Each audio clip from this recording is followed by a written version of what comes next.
like to start by once again acknowledging the traditional owners of the land on which we stand. And whenever I come to a place, I'm very aware when I stand on the land that millions and millions of years of civilization have gone before. And so I just wanted to know what Mount William was, because that's where my room is. It's the Mount William Suite. And I Googled it and very quickly discovered that that was the oldest and most widely used quarry by the Aboriginal people of this area to make their stone implements. So I think that's a really nice image, that they've been there working away in the quarry. And I've spilt my water, never mind. And as we quarry away in our endeavours as well. So with that, I want also to acknowledge and possibly just give a standing ovation, if we could, to the work that Marilyn has described. Absolutely amazing.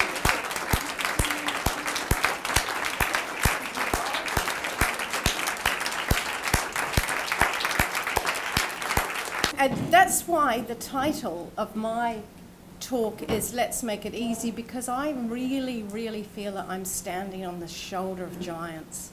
Women and men who've campaigned for years and years and years to bring us to the point where we're at. And now we're at the point of rolling out access. All those difficult subterfugian conversations in the back rooms of Parliament have been done. It's about access now, and it actually is an easier part. The other thing I wanted to just share is that I've really learned in this conference, and I love coming to them because they're like a shot in the arm for me. I am a gynecologist and I am a proud abortionist now, but I've come to that in a long, long journey. And I've learned from this conference as well that a lot of people here have shared quite a bit about themselves. And I think doctors also need to be able to do that sometimes in a consultation and show some vulnerability. So I wanted to tell you a little bit about my feminist warrior history. And Marilyn will smile at this. Back in the early 80s, I lived in Christchurch, a little town in New Zealand, and I thought I knew everything. I was a feminist warrior. I worked for a group called SOS. Does anyone have ever heard of that? It was the Sisters Overseas Service, and it was to get abortions. We had to raise money and send people to Melbourne, the abortion mecca. So isn't it interesting that we thought that Melbourne was where you could get an abortion freely and where they listened to patients. In Christchurch at the time, there was a grotty old man who was the chief of gynecology at the hospital, who would grant an abortion occasionally to a proper subject. Someone who was worthy of the abortion would be granted it, and you had to go through a panel at the time. So imagine my surprise, disgust, self-hatred and loathing when on the day that I discovered I'd got into med school, I discovered I had an unplanned, unwanted pregnancy to the man who'd just left me. So I myself had to go in front of the grotty old man and the panel and argued that because I was going to go to med school that I was a worthy subject. Now I was granted that abortion, and I'll always remember his face because he said to me, "Right, girlie, you can have the abortion as long as you make something out of your life." So, Dr. Lewison, I have made something out of my life.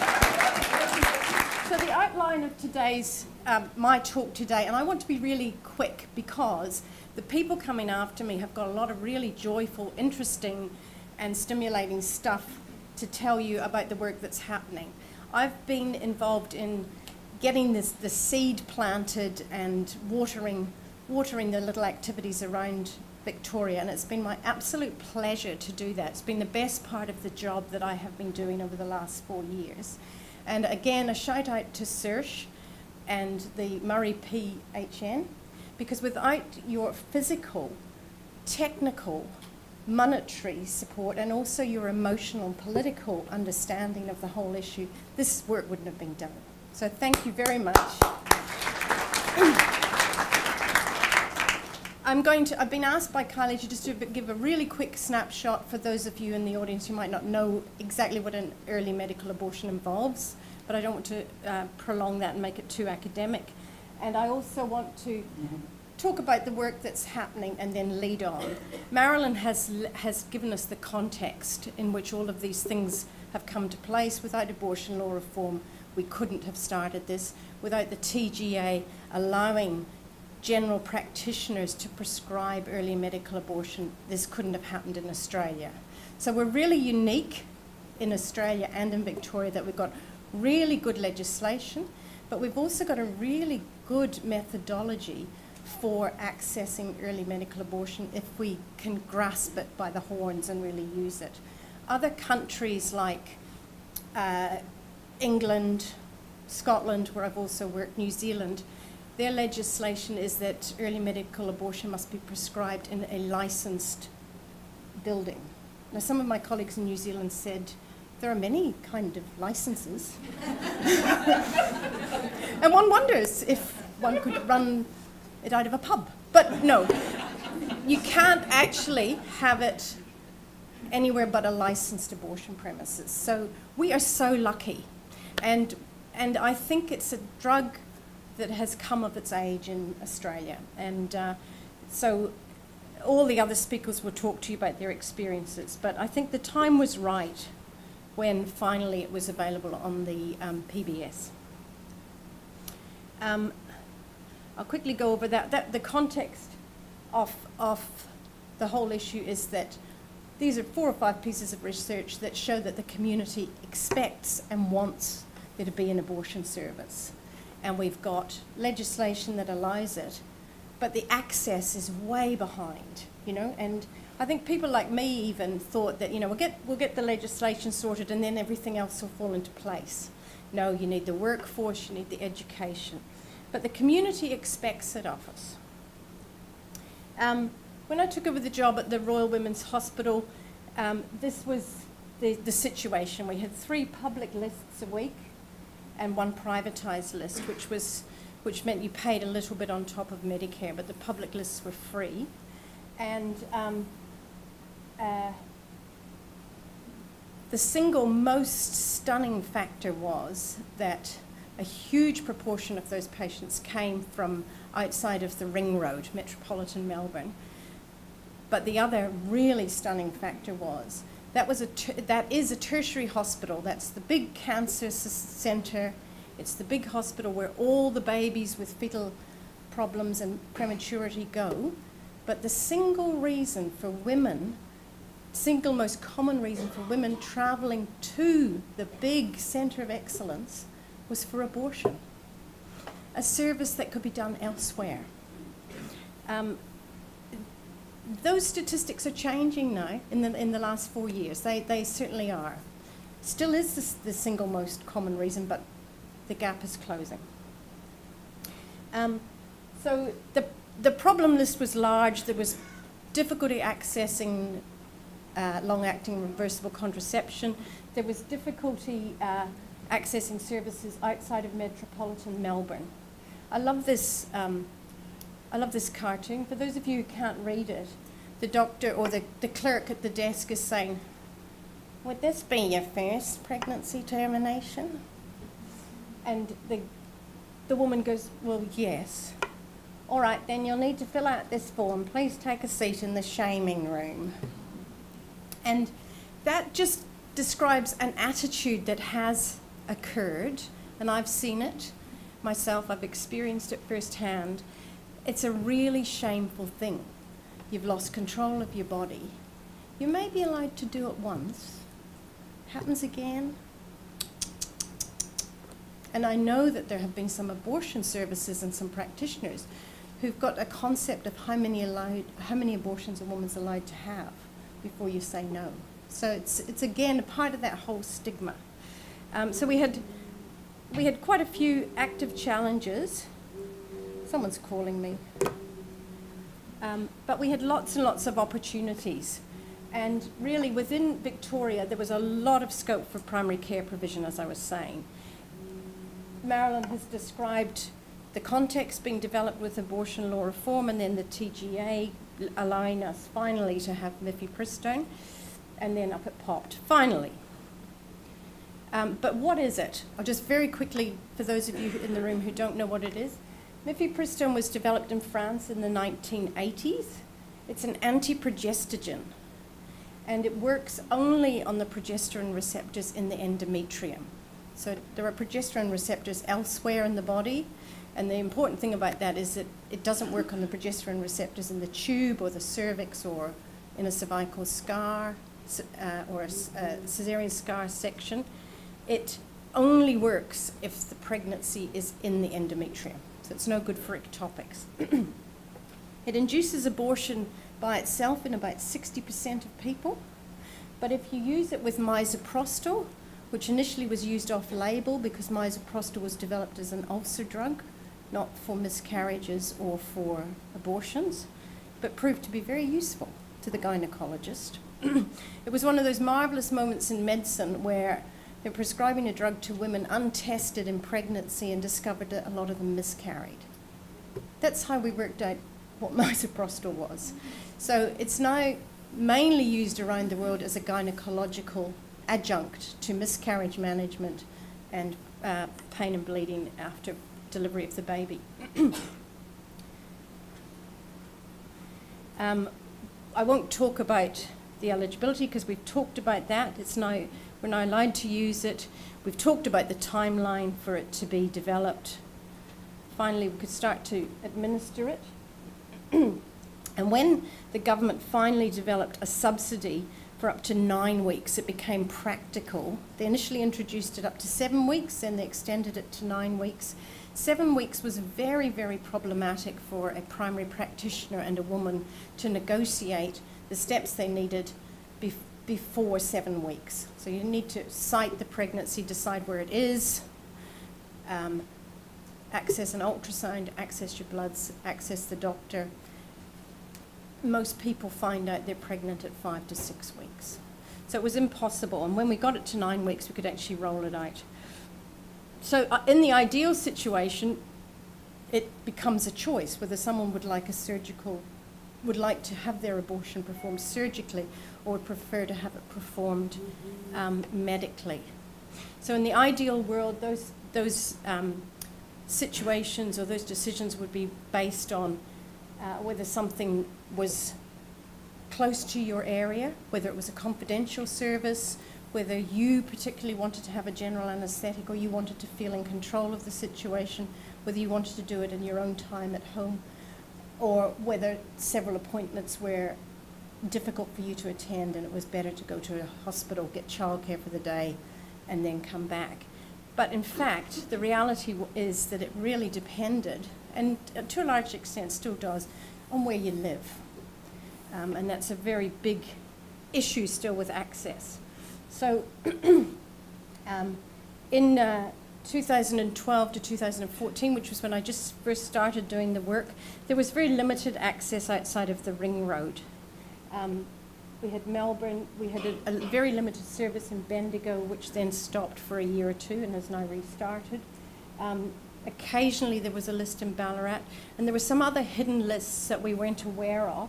We knew that Albury did the service as well, but there were a couple of other places where practitioners would embed the occasional termination, would grant a termination on a list. So there was that, again, that concept of it being granted. So we had many strategies that we looked at possibly that we could do. We at the hospital could do more abortions. We could work harder, faster, cleaner, leaner, do more on each list, and recruit more doctors. And yes, we are still recruiting, by the way. And that strategy works up to a point, but you're still having everybody having to come to the big white tertiary centre. Part of that strategy has been really looking at our workforce, and we've now, I'm pleased to announce, have got a fellowship in sexual and reproductive health care so that some of our trainees can train and become very, very confident and skilled in surgical abortion and early medical abortion and contraceptive services, with the idea that then they can provide services elsewhere. Strategy 2, I've just missed strategy 2, train more providers. Strategy 3, decentralisation, and that's where early medical abortion is really the catalyst for that. So these are various models which have worked elsewhere. Having a hub and a spoke is a very common model in the NHS, where a central hospital sends people out to clinics and the service is performed. Drive-in, drive-out services are also very common, and that's one of the things that has helped in Victoria as well, because I'm very aware that I operate and do abortions in a big hospital in which no one knows what anyone's going through the door for, and it's very anonymous, so it helps the patients. No one knows if they're coming for colposcopy, breast testing, or an abortion, and no one knows who I am and what I'm doing. But if I was doing a list in a small town, and I've had that experience in New Zealand, people start to know what your car looks like, they start to know what day of the week you come, and you become less and less anonymous. So the drive-in, drive-out service can help practitioners, can help the nursing staff in the area who might be developing the theatre list, and the practitioner comes and then leaves at the end of the day and are not living in the community. And that was what we did in quite a few towns in New Zealand. And I particularly liked that because you'd come and they'd treat you like a princess. They'd have pink cakes for morning tea. You'd have this great day. Then you'd go home with the lemons from the local tree. And you'd have had a really nice collegiality day. And so I think that's also happening to a greater or lesser extent in Victoria already, because as we've started to develop early medical abortion and people have started to embed it in their practice, it's normalising abortion per se. And so we've noticed in a couple of places that one of the gynecologists has heard that the sexual health physician has run an early medical abortion clinic, and that the registrars want to go to that clinic, and has thought, oh, perhaps I should run a Friday afternoon once a month surgical list. So there's been a bit of seeding and cross-pollination that way. How many minutes? 2 minutes? Yeah. So I think a lot of those things have been really, really helpful. Then I'll just finally say about the partnership that we have developed together with SERSH, with Fertility Control Clinic, which is one of the private clinics in Melbourne, which is very forward-thinking, Family Planning Victoria, and the Women's, that we've developed a responsive technique where if a community wants us to come and talk about medical abortion, we've gone there and we've run training days organised by SERSH that were responsive to the needs of the community. And now, 3 years down the track, the results are that there are lots and lots of practitioners who have trained, showing you how many areas we've been to. And in each of those areas, there have been 2 to 3 conversions, I call it. You can still see, I've still got that evangelical side, a little bit crazy, you know. And I'd say to Kylie, how many converted after that last talk? And we've just had our first network meeting by Skype, where we had people dialing in from Echuca, Swan Hill, Albury-Wodonga, Castlemaine, Ballarat, Wallen, Mildura, Parkville. And it was a really good night because people were just sharing their clinical experiences. And so with that, I would like to hand over to those who are now going to be the stars of the already are the stars of the dissemination process, and hear what they have to say about how they've embedded it into their practice. Thank you so much.